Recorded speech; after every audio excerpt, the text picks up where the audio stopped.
So hi and welcome on my lecture. Today I will discuss the coordination chemistry. Coordination chemistry में coordination compounds के बारे में हम लोग पढ़ेंगे and coordination compound are the metal and addition of metal and anionic or neutral molecules. So I have mentions the metal atom in attached to the number of ligands या anionic या neutral molecules. ठीक है, हम ligands को anion और neutral molecules बोल सकते हैं. So if attached from the metal then it form the coordination compound. ठीक है, and it is the addition compound because metal attached from the anionic और न्यूट्रल मॉलिक्यूल्स. ठीक है, so it form the addition compound. ठीक है, so that's why it is known as addition compound. ठीक है, so metal attached to a number of ligands anion और neutral molecules. ठीक है, then it form the addition compound and it is the coordination compound. ठीक है, addition compound और coordination compound are two types. First one is the double salt and coordination compound. ठीक है, double salts and coordination compounds. ठीक है, coordination compound are complex compound you can say. ठीक है, तो double salts, what is the meaning of double salts? So double salts exist in the solid phase, solid state. ठीक है, first point. and if you dissolve in the solvent then it form the solution and it will dissociate. Okay, means double salt if you add in the solvent then it will dissociate into its constituent ion. ठीक है, जिससे बने होते हैं उसमें dissociate हो जाते हैं. इससे क्या होता है? the third point is they loses their identity in dissolved state. ये अपनी identity को lose कर देते हैं.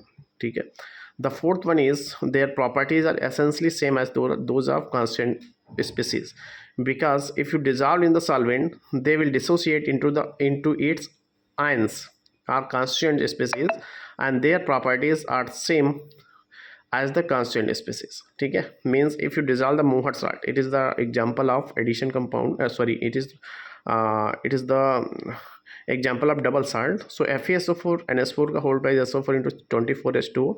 If you dissolve in the water then it will break into the Fe plus 2SO4 2 minus like that it into its ions. Okay, so ions का property and the Mohr salt का property क्या होगा? It is similar.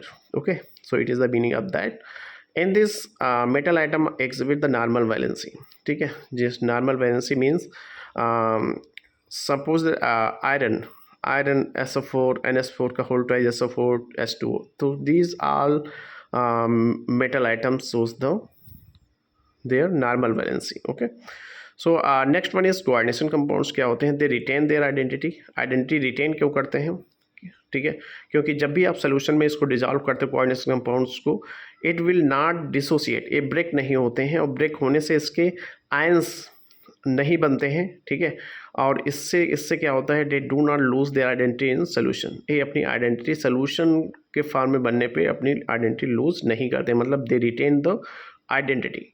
There properties are different from those of their constituents. ठीक है, properties क्या होती हैं इनकी? कॉन्स्टिट्यूएंट्स से डिसिमिलर होती हैं, सिमिलर नहीं होती हैं. जैसे मैंने FK4 FeCN का whole 6, it is the coordination compound. इसको अगर आप सॉल्वेंट में ऐड करोगे तो it will breaks into 4K plus FeCN का होल 6. बट FeCN का whole 6 it will not dissociate. Okay, so that's why properties are mismatch from its constituent ions. Okay, the fourth one is in coordination compound the number of negative ions or molecules surrounding the central metal is beyond the normal valence. ये अपनी normal valency से, क्योंकि इसमें क्या है? Dissociation complete नहीं होता है, तो नॉर्मल वैलेंसी से कम या ज़्यादा हो सकते हैं इनका वैलेंसी. ठीक है, जैसे मैंने यहाँ पे एक एडिशन कंपाउंड शो किया. जैसे आपका metal is attach from the anion और न्यूट्रल मॉलिक्यूल, उसको मैंने रिप्रेजेंट कर दिया, एक नाम दे दिया लिगैंड. ठीक है, लाइगेंड्स. ठीक है, तो लाइगेंड्स का अटैचमेंट मेटल से है. ठीक है, और एक कोऑर्डिनेशन स्फीयर के अंदर बेटा बनते हैं and so that's why it is the, इसको हम बोलते हैं कोऑर्डिनेशन कंपाउंड. ठीक है, तो मेटल से अटैच है. ठीक है, एनायन और न्यूट्रल मॉलिक्यूल्स और एक कोऑर्डिनेशन स्फीयर के अंदर है, then it is known as coordination compound. ठीक है, so it is the basic introduction of coordination compound.